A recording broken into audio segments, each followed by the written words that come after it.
Welcome back to cook with Priya. மாங்காய் season வந்தாச்சுங்க. செம்ம டேஸ்டியான மாங்காய் சட்னி தான் நான் இன்றைக்கி உங்களோட ஷேர் பண்ண போகிறேன். ஒரு கடாயை ஹீட் பண்ணிவிட்டு 2 டேபிள் ஸ்பூன் எண்ணெய் சேர்த்துக்கோங்க.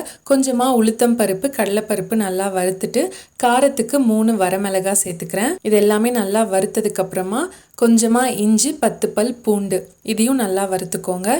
ஒரு கை ஃபுல்லாக சின்ன வெங்காயம், அடுத்து ஒரு தக்காளி இதையும் நல்லா வதக்கிக்கோங்க. அடுத்து ஒரு மாங்காயை சேர்த்துட்டு தேவையான அளவுக்கு உப்பும் சேர்த்துட்டு நல்லா வதக்கிக்கோங்க. மாங்காய் நல்லா வெந்ததுக்கு அப்புறமா ஆற விட்டுட்டு கொஞ்சமாக கொத்தமல்லி தழை அதோட சேர்த்துட்டு நல்லா ஃபைனாக அரைச்சிக்கோங்க. அரைச்சதுக்கப்புறம் தாளித்து எடுத்திங்கன்னா செம்ம டேஸ்டியான மாங்காய் சட்னி ரெடிங்க. அதை அப்படியே தோசையில் ஸ்ப்ரெட் பண்ணி சாப்பிட்டிங்கன்னா ரொம்ப ரொம்ப டேஸ்டியாக இருக்கும். இதுக்கு சட்னி எதுவுமே இந்த தோசைக்கு தேவையில்லை. இந்த ஸ்ப்ரெட் பண்ண மாங்காய் சட்னியே போதுமானது.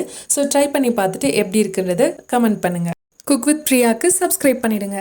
Eat healthy, stay happy.